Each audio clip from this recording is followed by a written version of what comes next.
नमस्कार। साहित्य सर्जनार प्रथम अध्याय को आपण मानकु स्वागत।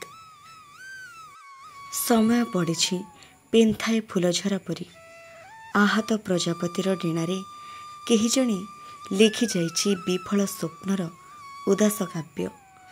ठेली चलिछि ठिया मरण। स्पष्ट दिवा आलुअरे झुड़िए लंठन धरी खोजी चलिछि मो खुशी। शून्य बगिचारे जेतेक फांक डाल थिला से सबुथिरु अजଣା फूल सबको मु साउंटी आनिछि। एकाकी घटकर कुढ़ कुढ़ शबर पहड़े आज मु ठिया हो जाइछि। कपाଳରେ बिंदु बिंदु कुंकुम आउ रंग बेरंगर झटमट रूपकांति जहाकू आमे स्वच्छ भली मानिथाउ। किंतु अगपट मोहमाया ए ममतार रेशमी डोरी रे से सबू केवल गोटे पिलादिन ही संभव।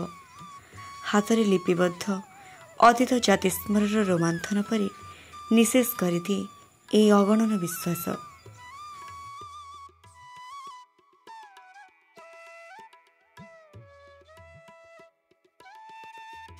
सतरे कौन लोप पाई जाइछि चित्तवृत्ति।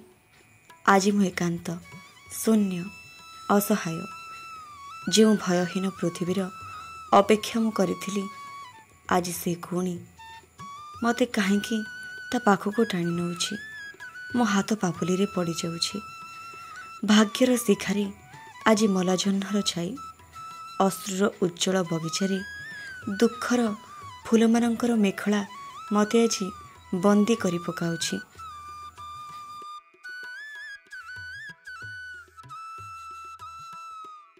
लागुछि ए लुहर शक्ति भी बेस अधिक। अंधारर शोभायात्रा मु जो द्रुप्त अभियान चलाइथिली ताहा आज लुह मुहाणरे लुणी तरंग पलटिछि।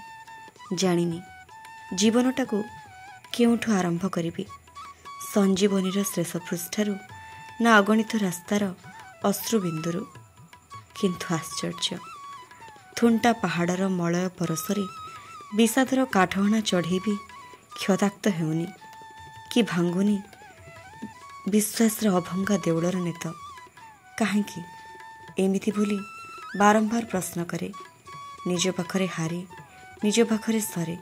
किंतु आगको बढ़िबार इच्छा मते आउ गोटे पाद आगको नबार स्वप्न भी देखई दिए। ए स्वप्नर शक्ति भी अधिक। अनेक मेखला को निज मेखला बनई दिए। काहेकि केजाणी समयर दीप्त कंठरे आज से श्वासरुद्ध हो गलानी। किंतु पचारुछि काहेकि काहेकिर प्रश्न।